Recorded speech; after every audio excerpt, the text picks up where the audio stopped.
We light it up like arson and sauce and sauce. We light it up like arson and sauce and sauce. Fly City got some dogs in it, dogs in it, dogs. Fly City come off authentic, authentic. We light it up like arson and sauce and sauce. We light it up like arson and sauce and sauce. My city experiencing a transition from penny pinching, maximizing our dollars, multiply triple digits. I came a long way from baby jars in a project kitchen. Folks chiming in. Peace and blessings, everyone. Peace and blessings.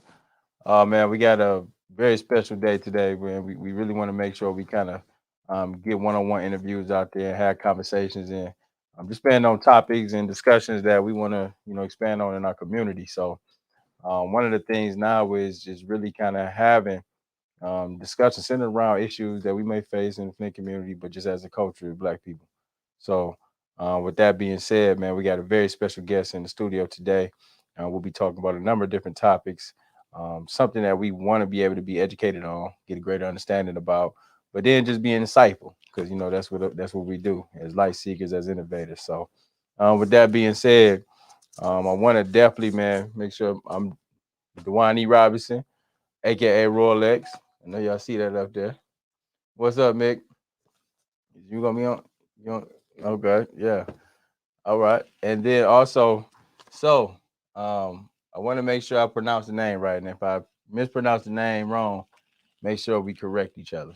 Because when we call each other out, we talk to each other by name. When we just talking to each other, words are powerful. So I do want to pronounce the name Tushkahumoc. Tushkahumoc. Tushkahumoc. Yes. Okay, yeah. So Tushkahumoc. Good work, good meet you, brother. Good having you on the show. Yes, right? Thank you. Yes, sir, man. So first thing first, man. Tell us what's the meaning behind the name. Tushkahumoc was given to me by a Native American from the Pennacook tribe. Okay. Out of Pennsylvania. And when I met him, I was simply Hemoc. Hemoc, which meant gatherer. In ancient Hebrew. I didn't know that when the name came to me. Yeah. But after I met him a few years later, Pennacook chief, he told me that I was not Hemoc. You was not Hemoc. That I was not Hemoc. So you got to tell us what Hemoc is now. Well, Hemoc means gatherer. Okay. But when I met him, he told me that my name was not Hemoc because I was much more dangerous than Hemoc.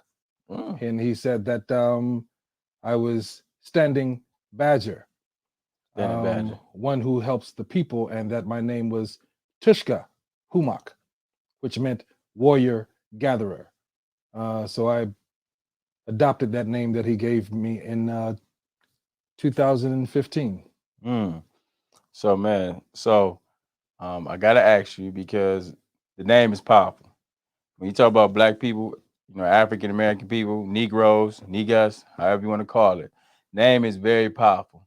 And in this western part of this world, right, a lot of our last names is of our plantation name, right? Yes. And I'm big on talking about name and really actualizing yourself, right? First, you have to understand who you are, but then also you have to find greater meaning and really kind of rename yourself. Because for Black people, we have lost our culture while we've been over here, and to be honest, it's been stripped from us. Right. So that name, when I say it, even that I feel the power and the vibration behind it, right? I myself, went through a transformation too as well. I changed my name too. So for those who who know me as Dwayne E. Robinson, that's my straw man. It's my straw man name. But my real name is Kamal Tai Mawanguzi. And that name was given to me when I was in Africa. And so I'm really, really big on changing our name, reconnecting to our culture. So I thought that was fascinating. The story, how you just, told me the background to your name. Yes. That means power. We have to take a moment, because, we are living in a condition that has us humanized. Yes. And we've gone through a lot of evolution in this human condition, and the mind is a very, very powerful tool. Yes. And you're born as, say, Jonathan Wiley. Your mom gives you that name, Right. because there was a Jonathan and the family was Wiley. Somewhere in the mix of that, spirit starts to pull on you, and you start to recognize yourself as something else, like you did. That's true. In finding that different name that resonated with you. And I'll say that is something that all of us are capable of doing. We're all capable of remembering what our names were. That's powerful. So we're capable of remembering what our names were. Our names were. Right. That kind of brings me back to the conversation that I was having with a good brother, James Hunt. And the basis of the conversation was, are we carrying on spirits of our ancestors? So meaning that I'm just a reincarnation of a spirit that was once before. And I'm carrying on that energy, and this is just the vessel that I'm carrying it in, right? Yes. So I'm carrying that certain energy that was from the past to carry out a specific purpose in the future. Yes, that's correct. Yes. See, just knowing, just think about when folks really understand, purpose in life and why we're here, and the reason why, God put us in these times at these places with these people that we work with today, right? Yes. Everything's for a reason. Everything's but divine purpose. Yes, without a doubt. And life means so much more when you're able to really come to terms and follow purpose. That's true. The unique part about remembering is remembering things that really change and alter your life. And in this instance, when I let me talk about who I am. Please. I'm Tushkahumoc Xelup. I'm the Director General for the National Association for the Advancement of Indigenous People. First of all, let's hone in right there real quick. I want y'all to understand. Say that title again. The National Association for the Advancement of Indigenous People. Who are the indigenous people? The indigenous people are the people, natural inhabitants, who are the Aboriginal descendants of the original people here in the Americas, North and South America. They are Maipuri people, not African Americans. Title that's been given to so many of our people. Jesse Jackson messes up with that. Yes. That was a COINTELPRO type of thing that took place. But there's a new dawning, and because of the establishment of NAAIP, I was able to actually access thousands of people that that resonated with the philosophy and the history that NAAIP was uncovering, and they've adopted various ideas and beliefs about indigenous nature and indigenous being here in the country. With those people that became members of NAAIP, those individuals are now citizens of the Maipuri Arauan Nation. They're citizens of the Maipuri Nation due to a treaty that was signed with the Maori Hapu of New Zealand that entered into treaty with NAAIP and the Maipuri Nation, recognizing us as an independent sovereign nation of Aboriginal people. So, I look at that and I say, this Tushkahumoc, who was Tushkahumoc?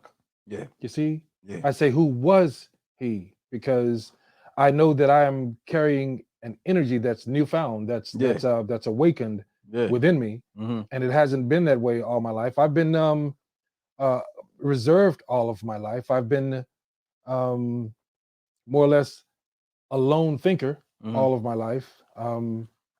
And I actually dropped out of school in the 9th grade, and I went to Northern Virginia Community College. I lied and told them that I had graduated, and they were waiting months and months and months for my transcripts that never came, and finally they kicked me out. But I left Northern Virginia, and while I was at Northern Virginia Community College, you know, I just felt the overwhelming sense because I was watching this TV show called Chico and the Man, and I told them that my name was Chico Lowendez, and I registered in the school as Chico Lowendez. Okay. Well, see, I changed my name actually, and I'm talking about resonation of energy. Yeah. Knowing that the name that was originally given to me was not my name, Right.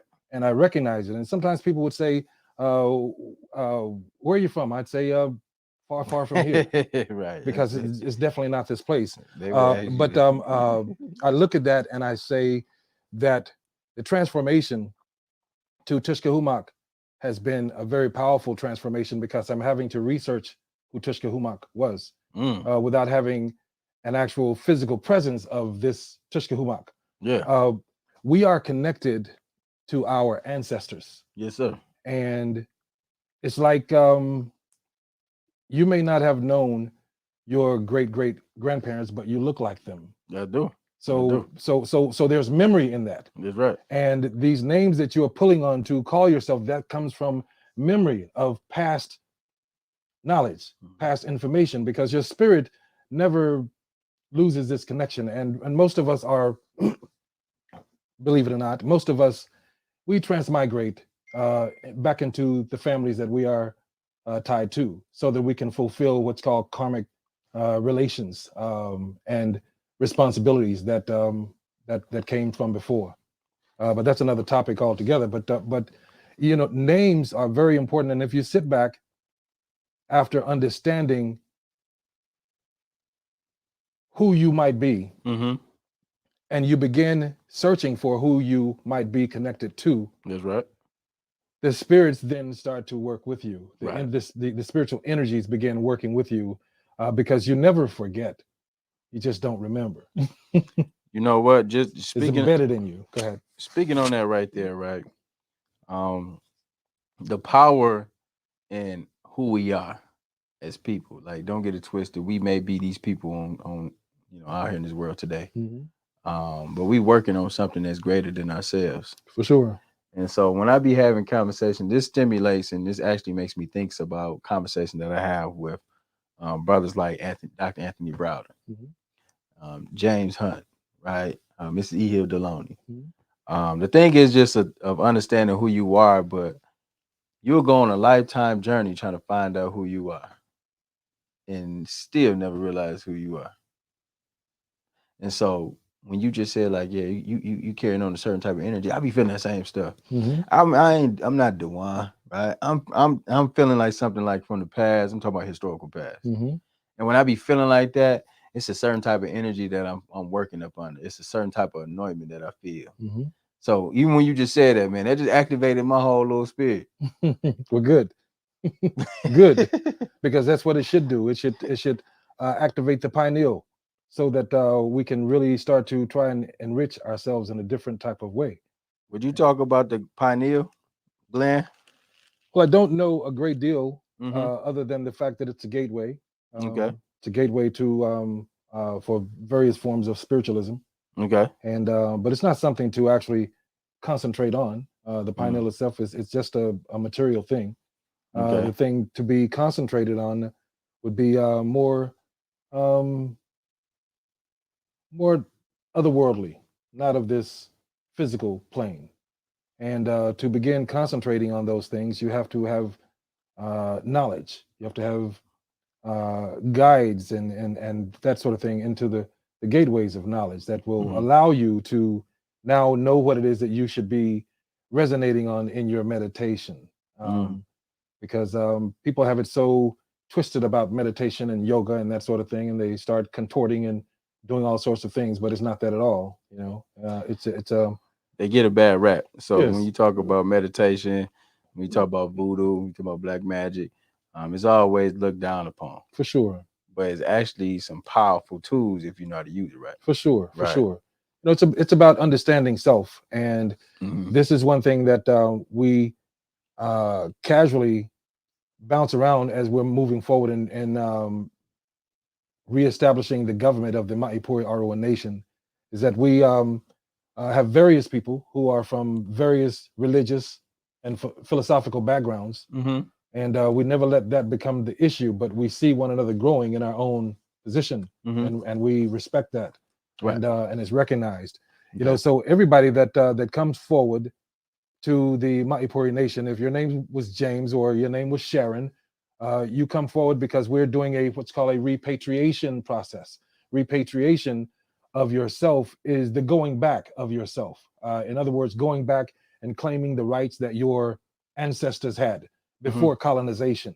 And your ancestors had the right to self-sustainability, self-determination. Mm-hmm. All of those things were bestowed upon our ancestors, and those things were taken away. So the process that NAAIP does with the Maipuri Nation, we assist with making sure that individuals like yourself, for example, if you were stepping forward and saying, "Hey, I don't, my grandmother was Indian, and you know she told us all of her life," or my great grandmother said, then we take that information that you simply say, Mm-hmm.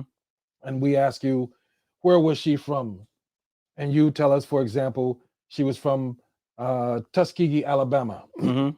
and we will say, how long was she in Tuskegee? Is that where she was born? Is that where her mother was born? Yes, her mother was born there, and her grandmother was born there in Tuskegee, Alabama. So because of that, then you start to look at your calendar, and you say, okay, we're talking back into the 1800s now that she lived in this area. Let's research the area and see what was taking place Mm-hmm. during that year, during that period of time in history. Okay. And then we see that, was there slavery going on in that territory? Wow, there were black landowners, Mm-hmm. but there was no slavery going on in that particular territory. So then we start to eliminate the slavery narrative from that. So then we look at what's the territory comprised of, and then we also look at documents from the family that reflect whether or not the great grandmother was recognized as Indian or Native or colored. Mm-hmm. If she was recognized or he was recognized as colored, then we know from historical position and legal position via the Thomasina Jordan Act, which Trump signed in 2018, that declared 112 tribes or groups of white people. He Mm-hmm. declared them Native Americans Mm-hmm. and beneficiaries of all of the Native American rights and benefits because they brought forward documents to show that they were Indian. And the only documents that they brought forward were documents showing that their grandparents and great grandparents were colored. So let's talk about that, because We're talking white people saying that, showing that their grandparents were colored. right. They become white over a period of generations or a period of time, 2-3 generations down the line. Now they're completely white, so they assimilate into the white culture. But they've come back with these black documents of colored, Right. and now they're recognized as Native American tribes in the United States as of 2018. The issue is, That's great. you also have grandparents Mm-hmm. that have colored on a birth certificate. Yes, sir. You just haven't done the research on it. And you have the same thing, but you haven't done the research on it. Mm-hmm. This is who it's for. This is what this Thomasina Jordan Act was for. But because we were so tied up in looking, what were you doing in 2018? 2018, I was just coming back from. I was actually in Africa on those times. I was in Kenya and Uganda. 2018 was a good year, but I guess I was in Africa. What was the position of Black Lives Matter in 2018? The position of Black Lives Matter was always continuous liberation for Black people. No, So in 2018, you guys were active? Yeah. Okay, yeah. okay, very good. Very Mhm. good. Very We've good. been active since 2015. I see. Since Trayvon Martin passed, since he was murdered. Okay. We've been activated since then. And sometimes, just like when 2019, 2020, you had the George Floyd incident, sometimes certain incidents kind of reactivate and jolts the Mhm. movement again. But what we have to do is have that same energy, just as we did back in 2015 when Brother Trayvon was killed. And that's kind of how, well, for us, we have to be engaged 100% all day, every day. And even when you're talking Mhm. about just being able to reconnect back to our culture, but understand it, Mhm. right, and just be knowledgeable and talk about it. talk about adverse possession. A lot of Mhm. people don't know about adverse possession. Yes, yes, They don't understand the Michigan law. yes, It's a Michigan real estate law, yes, right? yes, And so when you start understanding these components, it won't sound foreign to you yes, when you kind of explain it to it. yes. So just kind of breaking it down, adverse possession. I'm going to address adverse Or go with- possession, go- but go where let me you let me go. let me share this last point. Okay. Before Barack left office, Mm-hmm. he passed a law that took out the word black in law. Yeah. Yeah. He took out the word Negro in law. He left the word colored in, So but he took out Negro and black. what was his point? Negro and black, once it was taken out of law, then those who are filing for reparations Mm-hmm. are unable to get anything for reparations. Because, first of all, the Negro was not listed in slavery. Right. The black was not listed in slavery. Mm-hmm. Negro came about in 1959 Mm-hmm. when I was born. 3 years prior to that, my sister's birth certificate says that she was colored. My mother says that she was colored. Mm-hmm. You see, so the system started to change, and about 1971, 72, they started using the term black Right. instead of Negro. They started migrating. So you see, we have these terms of Negro and black that had nothing to do with slavery, Mm-hmm. and taking them out of law made sure that they could never be used for that purpose. So that Colored is the position that we file under, but black people don't like to be called colored. They don't understand the legal position of colored. They're completely confused. So they filed for reparations for African Americans, and African Americans came about when Jesse Jackson coined the term. Right. So we're talking about legal terms that are used in law, and African Americans can never sue for anything. The place that you sue from is from the colored perspective. But in order to sue from the colored perspective, you got to understand that and come from that under environmental racism, under the colored perspective, in order to gain reparations. How do we, like you said, how do we get the people to the knowledge?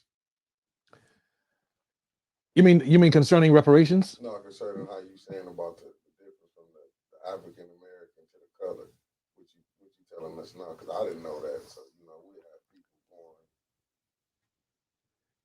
It's these are things that NAAIP participants and supporters, they know these things. So we have a few thousands of people that know, but it's formats and platforms like this that we can begin to open up the information and begin to have dialogue concerning how we move forward concerning reparations. Now, I just want to go back to what you just said too, man. Mhm. I know we champion Obama. I know, we was excited about having a brother in office. But when you kind of talk about the things that he did in office, and the accomplishments that he did, for black people, he did a lot for everybody else. He did a lot to put everybody else in position. And I feel that we still, we got a little pushback. Just like when you talk about even the reparation thing, because that's been a big topic for the past about 10 years now. I would say that Barack Obama is probably the greatest president ever. And the reason that I say that is because in 2014, I filed a $30 billion claim against the Commerce Department. Okay. That the Inspector General signed off on. The Inspector General of the United States signed off on in 2015, fortifying that claim that was filed against the Commerce Department and the Census Bureau for identity theft and genocide, because they perpetuated the paper genocide of the natural inhabitants out of here and renamed them Negroes and blacks, and so that's fraud. Yeah. So the United States committed fraud. They did that to gain a greater position under white supremacy. You see, because of that happening in that way, it places us in a unique position, and Barack did a lot to make that happen. Now, when Barack was in office, you say he did a lot to make that happen. I'm gonna share. Okay. When Barack was in office, he had close to 35 Native Americans working in the White House. Okay. It's first time in history, because the Pope had come in 2009 and declared an end to slavery. the end of the doctrine of slavery and the end of the doctrine of discovery, declared both of them to be deficient. He left Canada and went straight to Mexico and made the same declaration at the southern gate, Canada being the northern gate. My claim that I filed against the Commerce Department spells out how this country was built on population, census, and when census was taking place, and how many Negroes were free in Kentucky, and how many frees were free in Pennsylvania in 1700s, early 1700s. They were doing censuses. Right. Now, when Barack was at Oxford University in California, he wrote 2 books called The Negro and the Indian. Barack did? He used 4 ghostwriters. Oh, okay. Check it out. All right. I'm gonna check it out. The information from his book, from his books, Yeah. I shepherdized that information and pulled all of the dates out of that publication. Okay.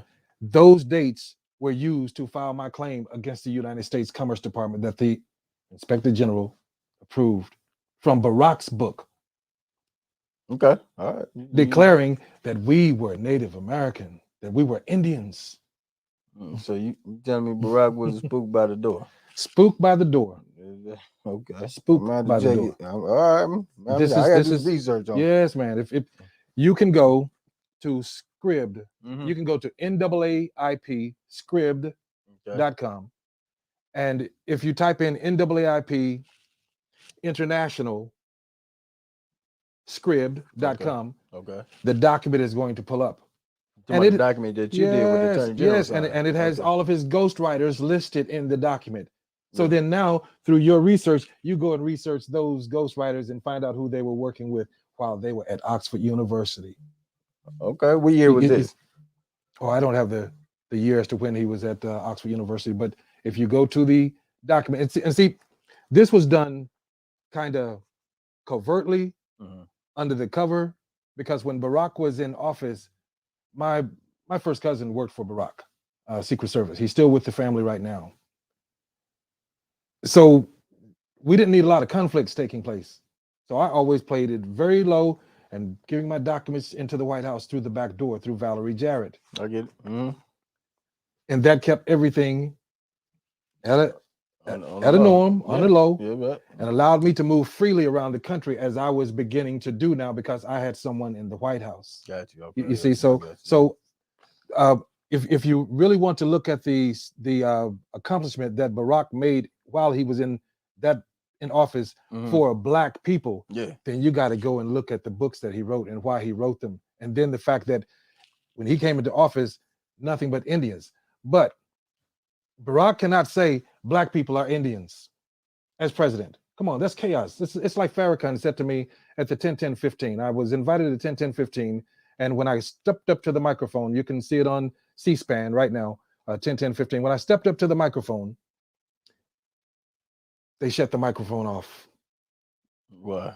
Farrakhan apologized after he came up, and he said, apologize for turning the microphone off and having the problems with the Indians. And we really apologize. But then in private, your message was too powerful, and it would cause chaos in America. Because 10-10-15, I was about to discuss what I'm discussing with you right now. Okay. And in his mind, that would have created massive chaos. And I believe that. Because at the time, yes. Okay. And even at this time, if we don't bring it gradually, because when you come to a recognition and a realization that you are not what they have perpetuated you to be, first you come to realization and you say, oh, wow, it's like disgust. Disgust turns to anger. Anger turns to violence when you have people who are not solidly bound to social peace. Right. So I can clearly see that position. We're now in a time where the Maipuri Arauan Nation has come forward. We have the treaties, so we don't have to create anger. Years ago, 5-6 years ago, yes, I was a very angry person, and I could have set anything off and been glad that it was set off. At this particular time, I'm looking to build and heal our people because we are here with the colonizers and we can't remove them. So we have to develop the platform so that we can function in peace, harmony, and balance with them. And this leads to that adverse possession. You know, the state of Michigan has provided in its laws that if you should recognize a property, a house, there's so many in Flint. From what I understand, it's the largest amount of houses still abandoned in the country. Mm-hmm. So when you look at that and you look at what the state says that anyone can go and possess a property that has been abandoned. Mm-hmm. Anyone. Right. They can possess that property and they can take that property unto themselves. And they just have to be cautious because within 10 years, somebody could come back and snatch that property up. Right. So example. Mm-hmm. So I just kind of honing in. So anybody is eligible to take a property. Anybody. Right? Anybody. But you got a 10-year period. Yes. In which, somebody can come back and claim that property. Yes. In which whatever you put into that property, you should be compensated. Well, that depends on if you filed a lien on the property. Okay. Most people will just take an adverse possession and just go and occupy. So that's what I'm. So you might just sit in there. A lot of people just sit in there and cut the grass. Yeah. So put a lock on the door. Yeah. So you run a greater risk of it being taken away from you. But the moment that you go and put doors on that house, you paid $100, $140 for each one of those doors. You paid for the locks. That's a $500 lien now that you have against the house. But if you don't file that lien, it means nothing. But if you file that lien, then whomever comes forward saying that this is my property, they have to satisfy that lien. So yes, you go put doors on, you go and drywall, and you do all of your sheet, whatever you're doing, and you fix the place up, and now you've spent $18,000 plus labor, plus every time you cut the grass, you're charging for cutting the grass, the painting of the place, all of that goes into the lien. And now when you file the lien and someone comes forward issuing a notice, you simply provide those documents, that you have filed adverse possession and a lien on that property. And here's the lien note, here's the lien amount, and here are my receipts and the labor and people that came in and did work. Here's everything. And now you can pay me that $28,000 that I've spent on this property. Otherwise, you can't take it. Now, a person that abandons a property definitely doesn't have $28,000 that he's going to come back and now buy his property back when he's walked away from it for the past 8, 9, 10 years. It's been abandoned. And that's what the status of the properties are here in the state of Michigan. These properties have been abandoned so long that under state law, nobody can come back because it's past that statute of limitations for them to even come back. That's why the city then takes these properties and they give them to what used to be called land bank and that sort of thing. And now these other Europeans, they're giving it away to them. Now, land bank was just recently terminated. Land bank does not exist anymore. They're just not telling people. And there are out-of-state corporations that purchased all the properties from land bank. And those out-of-state corporations are now coming in and doing all of the finagling. And they're also standing behind the land bank contracts. Those land bank contracts are illegal because land bank is no longer in business. But it as of 2 months ago. See, the mayor knows this, but they're not announcing any of this. So as of 2 months ago, the land bank has ended. Yes. Is this nationally or is it all around the country? Are you talking about just in Genesee County? Genesee County, yes. So just in Genesee County. So what? So what I'm saying is, I guess because to the average community member, right? Flint has 14 police officers. Right. Yeah, I know. The city of Flint has 14 police officers, and the mayor just hired an outside corporation to bring in law enforcement to the city. See, the people don't know this. These are dangerous things that are taking place. So with these adverse possessions, this is just open territory because those corporations, they did not have the authority to buy from land bank because land bank didn't own the properties. I'm just trying to get some clarity on some of this real quick. So with the land bank, what process went through to end the land bank 2 months ago? That I'm not sure of. You'd have to get in a meeting with the mayor to go ahead and. So this was done with the city? This is done through the current administration. Yes. Genesee County Land Bank. Yes. City council? I don't know. I don't know names. Because the thing is, I've just had conversations. Flint just received well, they're supposed to receive 600 properties. 600 properties plus additional was 42 other properties. If they did nothing, they were supposed to receive these properties, but they did nothing, and then now it seemed as if they lost those properties. No, he took them back over there to the county. Well, I'm just saying, like, so it's like they didn't do anything, so they didn't get the properties. Flint doesn't have those properties. But now we saying that the land bank was ended 2 months ago. Yes. So that's some information that, definitely for one, this Flint community, we should definitely be aware of. Yes. We're talking about Genesee County Land Bank is ended, and that program is no longer available here in the city of Flint. And Land Bank own a third of the properties here in Flint. So definitely needs clarity about that. So you're actually operating through an agency. It's not Land Bank, it's an agency, but they're pretending to just continue on as Land Bank because nobody knows. There's been no official announcement. It's like Sears taking over Walmart, but we're not going to tell everybody that we're Sears. Yeah, you understand? I got you. But you have no contract with Sears. You have a contract with Walmart. You see, so it's fraud. What about the police that you said, like how he bringing these gonna be like they get hired from a company? From private companies. How do we know? Right? Yes. Hold on, Bubby, It's just not safe. So he has to bring this so I guess so my thing is this, when we're making decisions, it's co-equal branches of government. So if he's hiring another firm to bring in more police officers and mercenaries to the city, and the public is not knowing about this, we need to go ahead and understand how these things are being processed and passed. They're being processed and passed under state of emergency. But what state of emergency? We're in a pandemic, so everything has changed because of the pandemic. They're just not telling you. So that's why these government buildings are shut down, so you cannot reach anyone to list official complaints at Department of Homeland Security, and all those offices are shut down and not back up until the pandemic is over. What? Yes. Just because of pandemic, and I understand those. It's a changeover of government taking place.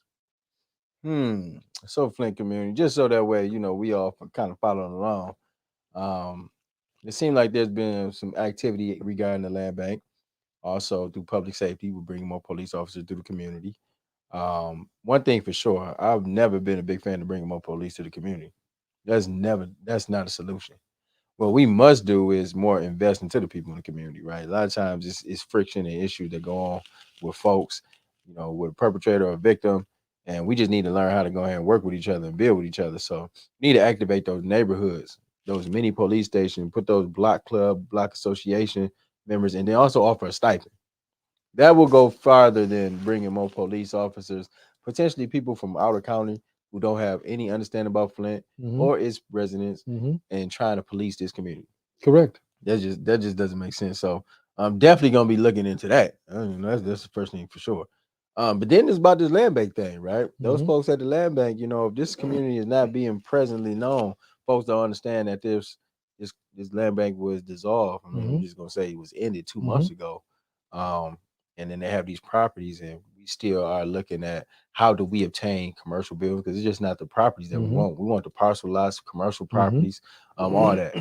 And we want to understand how do we go ahead and make processes so it's easy of access for residents and citizens to obtain those properties. Right. So, man, I think you shed a lot of light on those two things that we will definitely, research and good. well, man, see what's going on, but try to make sense out of that. Good. I think that's something deep. So, with this adverse possession, you talked about have to have the status to be able to follow through on this project. Well, you are a U.S. citizen, and I'm a citizen of the Maipuri. Yes, sir. Arauan. The Maipuri, we are indigenous people under a separate governmental structure, and the laws in place that protect us are listed as federal Indian laws. Okay.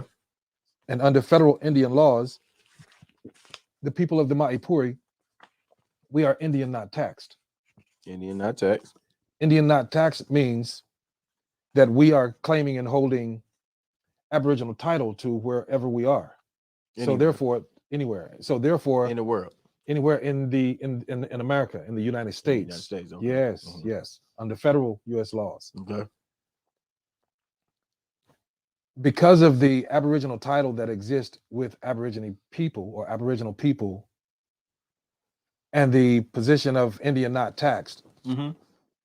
that means that the property that I live in cannot be taxed because it's attached to the ground. And due to my ancestry, Mm-hmm. I have Aboriginal title to the ground.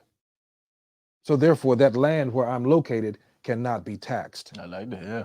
You understand? That's respect. So, Yeah. so when you talk about U.S. citizens, that's a different legal construct.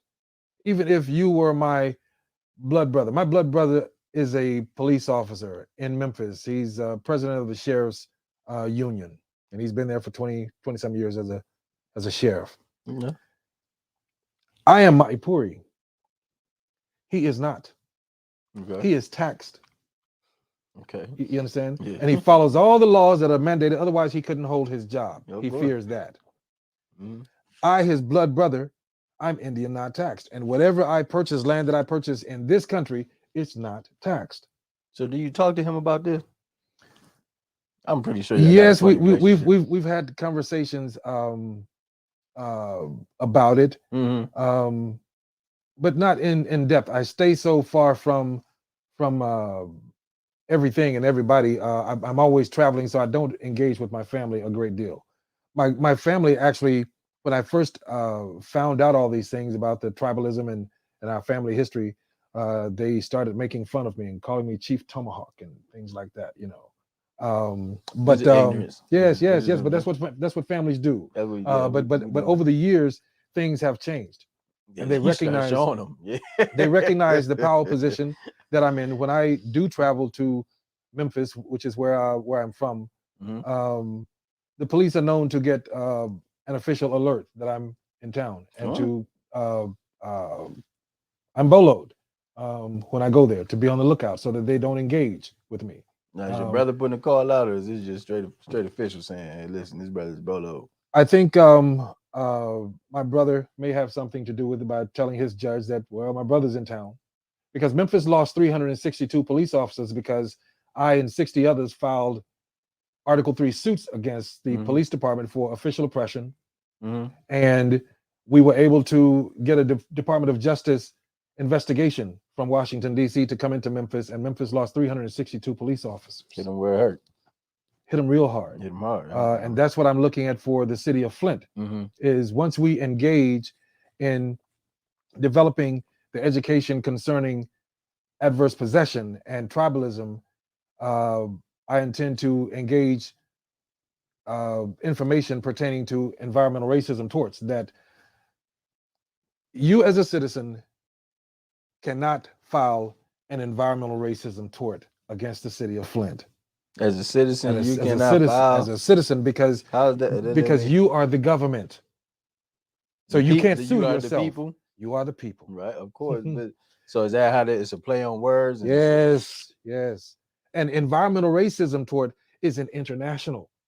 So all U.S. citizens cannot go into the international zone legally. They have to go to the United States. So no foreign country will listen to any U.S. citizen, will help any U.S. citizen, etc.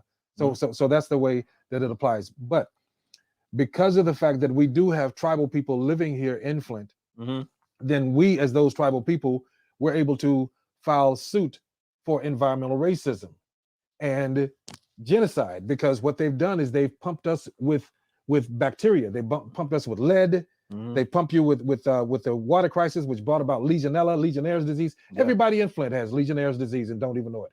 Every single person in Flint who lived in Flint 2013, 14, 15 has Legionnaire's disease. Legionnaire's disease is going to debilitate their brains.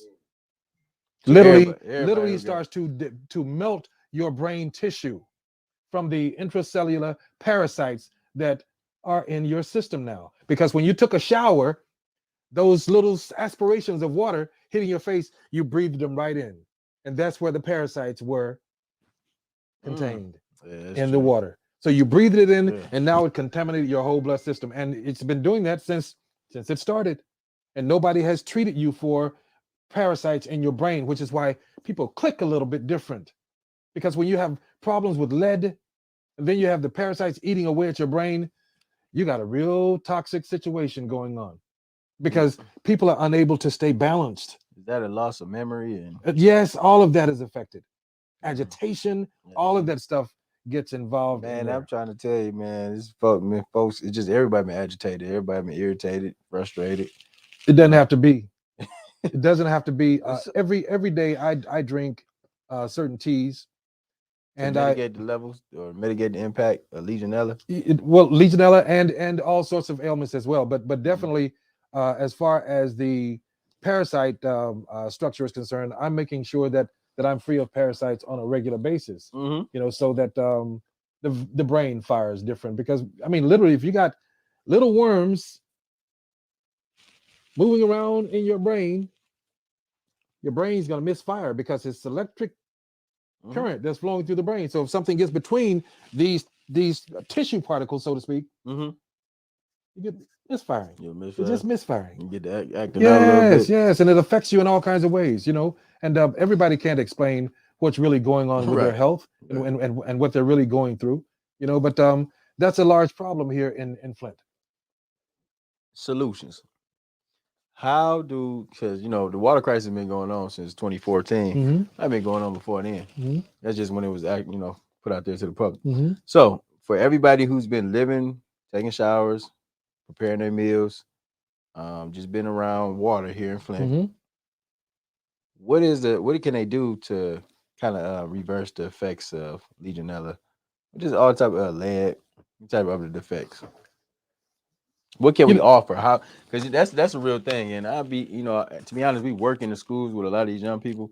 A lot of these young people were like babies when the water crisis first started. Yes. And now we in 2022. They teenagers, they young adults, right? They out here, moving around, Misfiring, being adults, misfiring, if you will. So we got to look at them with a certain type of empathy.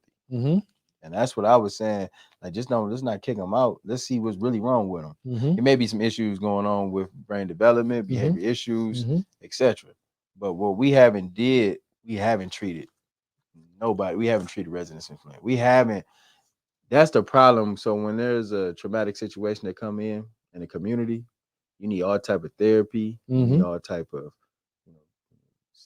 psychology. You need all type of just mental health support, physical health, emotional help. I don't think we offered enough for Flint residents. No, I think Flint is responsible.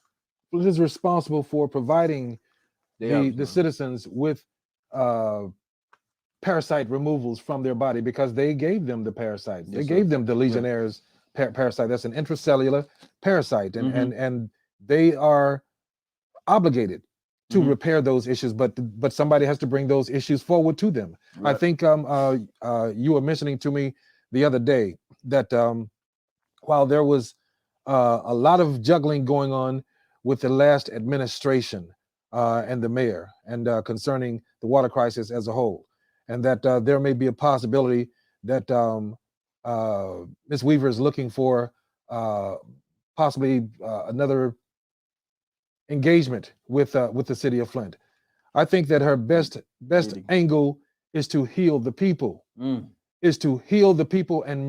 force the government to recognize that you have contaminated these people with legionella and legionnaires and done nothing about it. And I'm saying that you are going to heal the people of Flint and provide them with the parasite cleanses that need to be done at no cost to them, and to provide them with free water wherever they live because of that abuse and that oppression against them. That's how she should be fighting. And that would be a very strong position to actually take and actually, I believe, accomplish a lot down the road on it. I think, man, that's right there. That will be very impactful to come up during the water crisis, because she came into office when the water crisis was already in play. So just to come back to heal the people, you said it, man, listen, we need to be healed. Like, we need to be made whole. Like, we have been, just trampled all over. And so just to come in and heal the people, first physically, maybe we need to put in some different structures for some health support, right? But then also take it that emotional. Yes. We haven't dealt with the traumatization of being in a crisis. Like, you know, would it feel like being in a crisis? Mhm. Early in the crisis, we couldn't even use the water to, you know, make food and take a shower, Mhm. do those type of things. But like, you never really realize how traumatizing that was. Yes. Like, even when I go out of town, I go out of the country, like, you know, I'm looking for bottled water, right? You know Yes. what I mean? That's Yes. that's not a normal thing. And so what we need to do is definitely heal. And I Yes. think that would be the God honest approach You would be to getting back amazed. in. You would be amazed that nearly 90% of all ailments of the body comes from parasites. Yeah. Mhm. And let's say if Bacteria. that is Yeah. the truth, Mhm. and we are then completely cleansed of parasites, Mhm. then we're not going to have the fogginess of brain. We're not going to have the agitation of brain. We're not going to have. We're not going to need any therapy. You see, because Okay. the body Yeah. has a mechanism to heal itself. You just have to create a pathway for it to do that. And Yeah. removing the Yeah. parasites from your body is the pathway Mm. to the body healing itself. And if my body is disrupted and I have a hypothalamus problem that causes agitation and mental stress and that sort of thing, and it's then further moved by parasites, Mhm. then when I get rid of the parasites, then things are going to start getting a little bit better in Mm. everybody, Mm. because we're no longer plagued with the thing that's causing us to have this constant headache. That's going to irritate me to have a constant headache. As a young person who's got lead in his body and I'm constantly having headaches, I'm going to be agitated and I might pop off at any time. Because I'm you don't know that I got a headache every night, man. Bro, I got a headache every night and I take my aspirin and I don't know what's causing it. That's a Right. lot of people. That is a lot of people. So remedies, right? We talked about remedies. I have an herbalist. I have an herbalist.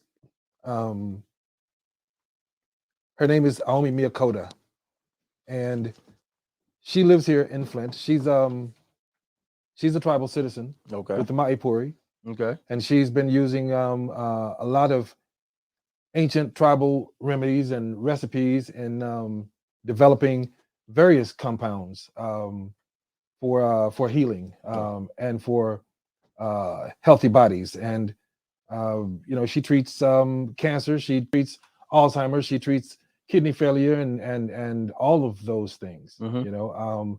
So dealing with the parasite structure is like a snap. Mhm. Really, it's just that people don't know that that's 90% of their problems that they're going through in life is because the body is not functioning proper, Mhm. because there's something eating it up Yeah. on a 24-hour basis, causing your white blood cells to go crazy and all these things, that constantly trying to save itself because of the parasitic infection that's Mm. going on inside the body. Mhm. So yes, there are remedies, and anyone that may want to look into parasite cleanse, they can actually contact me direct. My phone number is 340-513-5300. You can contact me there, or you can contact me via Facebook, which is HEMOC, HEMOC, Xelup, XELUP on Facebook, and I'll definitely lead you to the right path and where to go to gain that. Mhm. And again, this is what's being done for our tribal citizens everywhere in Mexico and South America and the Caribbeans. We are provided a healthier space because we utilize those herbs that protect us and build us, and we make sure that the body's not infected with any type of parasites on a regular basis. So we stay clear. So yes, there's definite remedy, and I think that again, I think that the approach should be towards the administration, Mhm. towards funding parasite cleanse for all of the citizens. Yeah. Show your ID. Were you here? Did you live here? Yes, go. There you go. Now you have a 3-month supply of parasite cleanse, and Mhm. 3 months is going to get rid of the parasites within your body. You know what? I need to do a. I think I need to do a parasite cleanse. I'm gonna do a parasite cleanse. I'm sure you do need. If you have not, Mhm. yes, because the parasites are in everything. Mhm. If you eat rice, yes, you've got parasite eggs. You got fly eggs. If you eat uh, meat of any sort, they inject it with the actual parasites to actually flood the body. This is not a joke. This is COINTELPRO to remove us because we seem not to die. As quote unquote black people, we seem not to die. And that's a massive problem because of the environment that we live in. And it's not just Africa, it's not just here in America, it's across the globe, where Australia, where black people, Indonesia, are subject to be removed because we have an ability to be like cockroaches. We don't die, we multiply. Yes, sir. I love it. Yes, I love it, man. I'm trying to tell you, I'm definitely, my thing is this. I do want us to be very mindful for us as Flint residents, because we have been exposed to legionella. We've been exposed to lead. And so we do want to take it upon ourselves to do whatever we can to go ahead and rid the body of toxins. Yes. And diseases. And so whether that be in, working out, that's the one thing that we talk about, right? But that mean, getting with a herbalist, I think I definitely want to connect with it, right? And see exactly. I'm big on teas and elderberries and sea moss. I'm big on those things. So I do need black seed, or I do need to step my game up. Yes. But I do just really us be just very conscious of our health.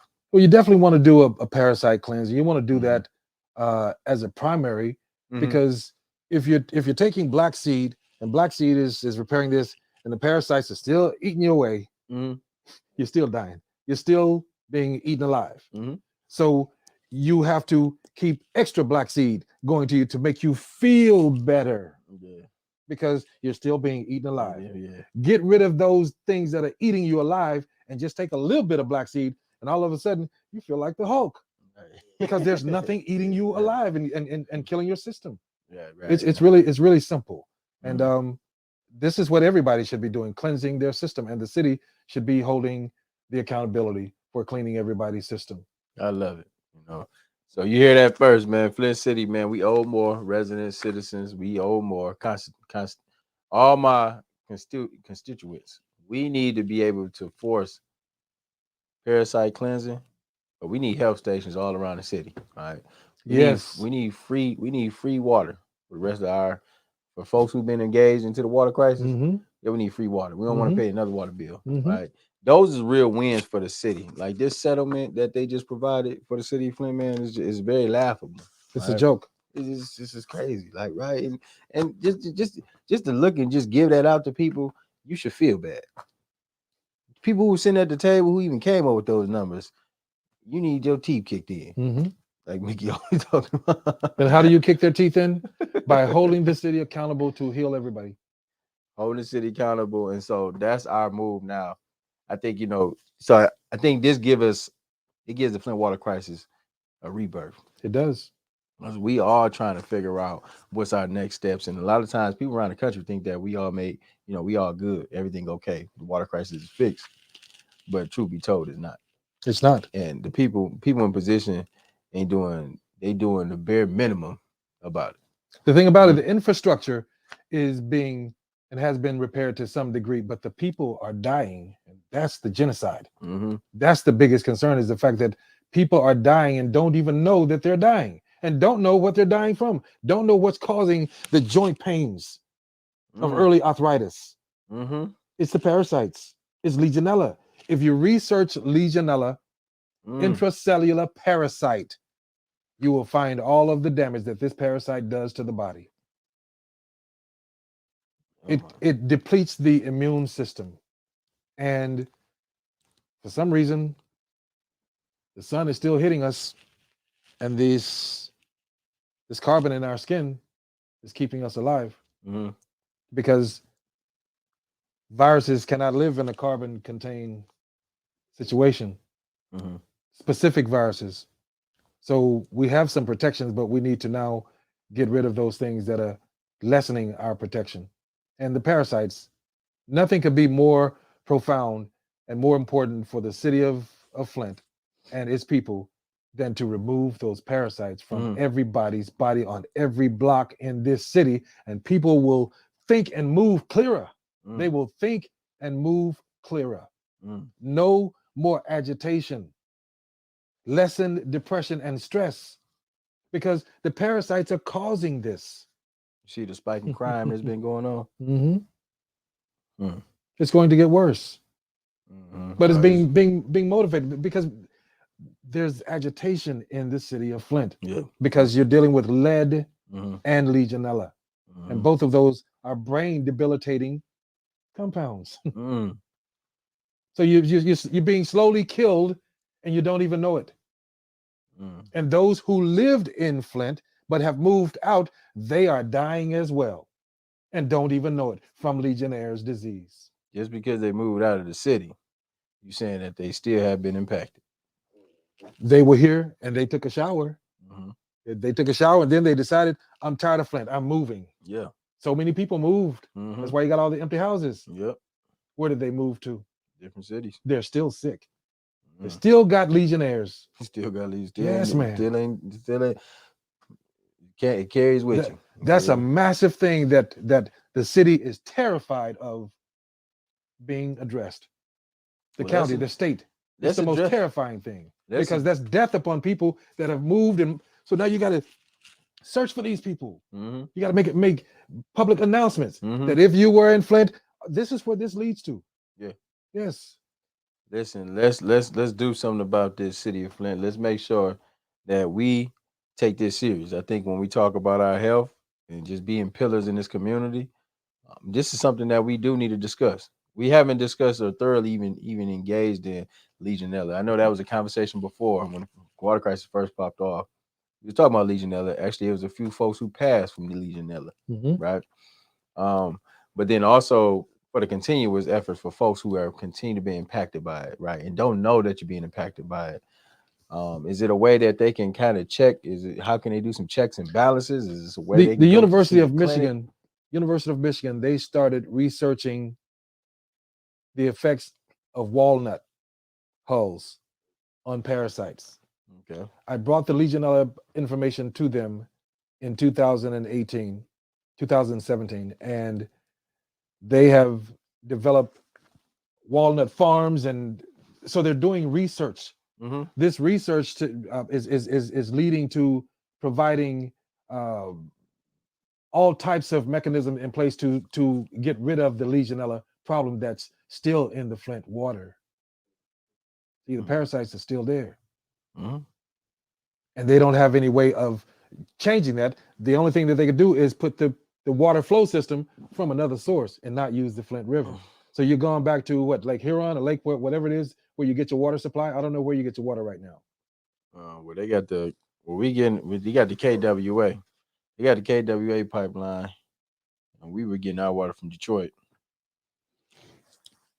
So if it's a Legionella free place, then you're not continuing to get it. But at the same time, you're talking about the contamination is already there. The time bomb is already in place. It's just ticking. We already been infected. Yes. Okay. 100%. Well, you know what?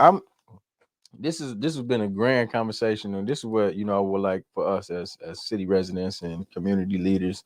Let's continue to have this conversation. Let's continue to have this dialogue. Let's continue to just follow through. The message. Two things that I heard today that I want to do some takeaways from.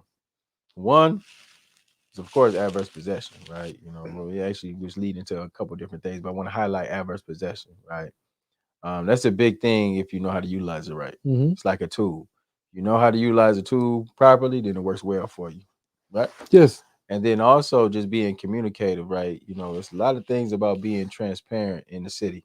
And a lot of times the community members and folks on the ground in the community are the last to receive the information. Mm-hmm. So when you talk about land bank being dissolved or ending land bank, Genesee County Land Bank 2 months ago, when you talk about the current administration really trying to look at hiring outsourced police staff to come in and police the community, those things never warrant good results. So I really want to put that out there, make sure that us do our due diligence and following up on those issues and then bringing it back to the table. For sure. So folks understand what we are. And then I'm always talking about in practice. It's always an action. I'm an action type of person. So, I'm interested in obtaining land. Well, I'll say this concerning that. As soon as you are ready that I'm ready to facilitate a class or classes on adverse possession. We can film those so that your future participants can simply watch the video and gain the information concerning how to acquire the property, how to file the necessary adverse possession notice and lien document. All those things are easily taught and eagerly shared. And if you bring the people forward, then I will definitely make it available so that they can understand that, and I will also help them to understand tribalism and the power of tribalism and the power of recognizing where you come from and where you belong, because you really don't know where you belong until you know where you come from. Then you can itemize that and you can put it down factually. That's why I brought this book. This book. The First Americans Were African. This is one book that turned around my whole thought process of what was going on in this country with the inhabitants, with the Negro, with the blacks, and finding out that artifacts have been found, copper mines have been found, those copper mines were mined by little short black men, got the bones and all that. This guy, he found all that stuff up in Michigan, over in Minnesota, and various places. Pygmies. Negro pygmies, this tall, they lived in the caves. They lived in these caves that you see all around the country, these mounds. They lived in them and habitated in them. And the doorways are this tall, not for us people to be walking through. Those people were Fujians. They were nappy-haired, Afro people, short, dark people that look like Africans, but they were from this territory. They were from here. But at some point, in looking at the diaspora, and that sort of thing, we don't really know where everything comes from. We don't know if the mechanical sources that put things in place, if they put these people here and these people there, we don't know any of those things. We can speculate all we want, but we have to look at the timelines and the way that indigenousness is working with us is that the timeline says that, according to the United Nations, if your ancestors inhabited a particular territory prior to colonization, then you are indigenous. And off that alone, we began the search of our ancestral background and to fortify our position of claims of indigenousness. And again, that applies with the birth certificates and those types of things. But it's important to know where you come from in order to go forward. Because you if you want to buy land, if you bought land, the state owns that land. You never really own and anything that you do on there, the state regulates it. Right. So you do something wrong, and the state gonna come and move you off of it. You miss one with a tribal structure. Right. With a tribal structure, no, they are not coming up to claim that land. They're not going to do any of that because you have recognized who you are, and they already know who you are. But unless you claim it, then you're gonna be continue to be shuttled through the gates as sheep to do exactly what it is that they tell you to do and how to do it. And that's the position. Some people, they try to say that recognizing that your tribal background is a form of seeking sovereignty. Well, those tribes were sovereign. They were. And we need to understand what sovereignty truly means. Sovereignty comes from governments, and governments who are sovereign, they protect their people based on that sovereignty. Okay. Individuals are not sovereign. Right. So in tribe is a government. So tribes are sovereign governments, right, under the law. So we have to recognize that if grandma said that she was Indian, then what part of you is not Indian? Right. Right. And if grandma was Indian, but you say you got a little bit, what is that little bit? The finger? Your toe? Right. What part of you is that little bit of Indian? Right. Or is it the whole body? Right. That's DNA'd and come on. We have been so tricked into positions of misunderstanding, and we become so compulsive, and we go in circles. You just keep doing the same thing that you've been doing, and that's how life moves. We have to come out of that, but only we can bring that if we are already aware of that, and that's the stage. The step is, let's get busy with showing these women and men in the city of Flint how to take these properties and take them with as little as $4,000 in your pocket, and then take that $4,000 and go fix up that house. Come on now. Go fix up, and we will help you to do the paperwork to lay claim to that house. And all you have to do is show us that your grandmother or anybody had a birth certificate or document, death certificate that said colored, and we have no question about you coming to Maipuri, which Right. means that now you're able to have that legal protection in place as an Aborigine recognized person Come on under now. the law. Man, listen, man. I want to thank you, good brother, Yes. man, for just coming in and Yes. dropping them jewels, Yes. man. When you talk about solving citizens and you talk about that type of talk excite me. Y'all ain't hear me when I said my straw man. I'm using my straw man as a business entity right now, right? You know what I'm saying? Utilizing it for full access. But I'm a solving citizen. That's how I live. I've been like that, right? And seeking to get status. But man, for everybody who is interested in obtaining land through adverse possession, or you just really want to seek and just get an understanding about your status, right? Understanding your heritage and being connected to a tribe. I think, just even getting insight, man, we really want to open those doors for you. So for those who are interested in that conversation and being a part of that class, that cohort, we want to get you signed up. Let's go ahead and get some of these properties out here. You heard what he said, man. The land blank is no longer in effect here in the city of Flint, and they're operating on the facade, The right? fraud. Right. So, man, this was some insightful information. Very powerful. We appreciate everybody for tuning in and just engaging in the conversation. We will be back with more Blackout specials. Oh, one more thing. We got one more thing. Yes, I want to at least have people see this book. This is my first children's book. It's called The Fats and the Lipids. This book is partially written in what's called the Lakono language, the Maipuri language, our ancestral language. And in the back, there's a glossary. But it's a children's book. It's the first of 6. It's a 6-book collection, and this is the first. And on the back, it has a QR code. You take a picture of that QR code, and then you can listen to the music soundtrack for the book. Come on, we got a music soundtrack for the book. Come on now. So that while you're reading it to your children, you can play the song. That's You see, so it's a different approach, but we have to do that.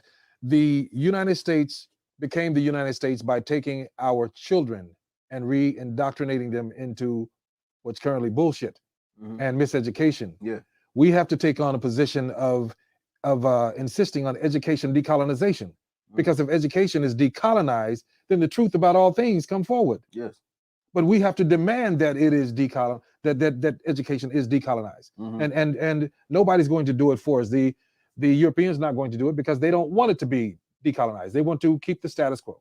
So we have to fight for those things. So, initiating the adverse possession and the relationship, that's the beginning of a lot of things to unfold, and a lot of powerful platforms to be presented to America, to the United States. And because you are who you are as Black Lives Matter, and you've made inroads in a lot of places, we know how to assist in making sure that when you are tribalized, you know how to get those tribal grants to protect you from a different position, and to create commerce from a different position. As tribal people, we are free to set up our marijuana facilities and warehouses and do whatever it is that we choose as tribal people. That's already officiated under the government. So there are so many things that we can do. And acquiring properties, buildings, clinics, and adverse possession in this state, it says buildings, clinics, houses, whatever can be adversely possession. So we just have to come together as a group and co-work with one another to build what's needed for the people within the community, because we both live in the community as Maipuri and individuals who protect and support the Black Lives Matter platforms and philosophies. We support all of our people who are suppressed and under oppression, and we move to assist them in coming out of that oppression. So we got to share some trade secrets, then we share trade secrets, and we get the job done. Yeah, come on now. Well, we locked in. I think Very when good. you talk about us, Very good. everything that we represent, we will definitely we are actually planning a class for the end of this month to really kind of get in depth about it, expand on any questions, to be able to kind of enlighten you on those processes for adverse possession. And then also, I think more importantly is belonging to a tribe and understand who you are. I think that's the main value in this, man. Just reconnecting back to your people and having a sense of understanding and governing yourselves. In Flint, we be talking about that all the time. Maybe we need to go ahead and establish a status right here, right? A flag, you know what I'm saying? And really kind of make it serious. So I'm full today, man. I really appreciate the conversation. I appreciate the insight.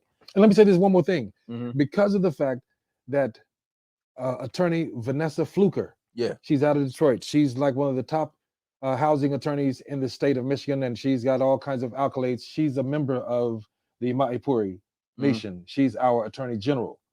So we do have tremendous leadership on the legal side of things and the lawful side of things that protects us under the law. So the people that come forward, they are already under a structure or with a structure that provides legal protection of their property, their children, all of those things, because children belong to the tribe. They don't belong to the state. So the state can't just come and take your children. They can't just give them to CPS. They can't just come in your house for an interview. This is what they want you to believe. The police cannot just come into your house. They cannot come and remove you from your property if you are in a particular status as tribal, because tribal people, they have ownership where they stand. These are the laws that are created, but because the tribes that we see are Native Americans. Native Americans are controlled by Congress. They're not like us. We're not controlled by Congress. That's the big difference. That's the big difference. Yeah.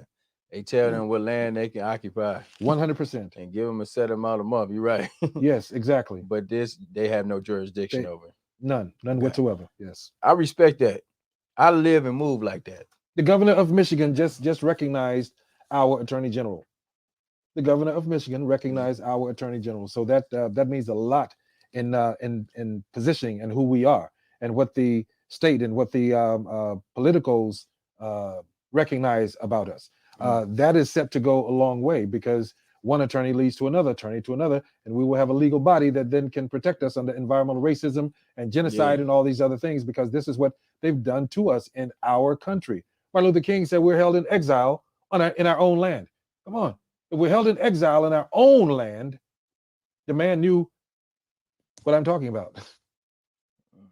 That we were the indigenous people of this territory, and we're held in exile in our own shit. Yeah, that's been the case. And I think, when we have discussions like this, it should prompt you, man, to go ahead and understand and take your true ownership in life. So, a lot of times you don't even owner your own body. That's correct. Let alone, your own land and house. That's correct. So, man, definitely we will be having more of this dialogue. I appreciate you for just even dropping those jewels on us. Yes. And we will have continuous dialogue. Like we said, if you are interested in joining the class, we are setting one up for the end of this month. So get your paperwork together, right? We'll have that information that we'll share out to the public. We'll bring on the King back, as soon as, when we get another time coming in later on this month, we will be filming it, maybe do a documentary, right? Keep that stuff flowing. Sure. Just in general, man, we want to make sure that we want to be a strong foundation for our people in Flint. You got any questions? You want to get back with us? You want to connect with Fly City Blackout? Please join us. Also check us out on YouTube. Please subscribe to the channel. We appreciate all the support. Everybody who come on and watch the show, man, we always, big shout out to y'all. We know who y'all are. Thankful for everybody who always keep this brand going. So continue those efforts. Continue to be light. Enjoy your weekend. And we'll see you for the next one this Thursday, February. And they might let me slip back up in here again. Right. The legionella just knocked out the memory. We'll see you back February 10th with another Blackout special. We'll be featuring our brother. He actually be talking about some of the water crisis settlement too. So maybe but you guys are ahead of time here soon. But we're gonna let's coordinate and bring you back. Yes, for sure. All right. For sure. We appreciate every day. Shout out, big shout out to Mickey on the ones and twos back there, man. And we are out of here.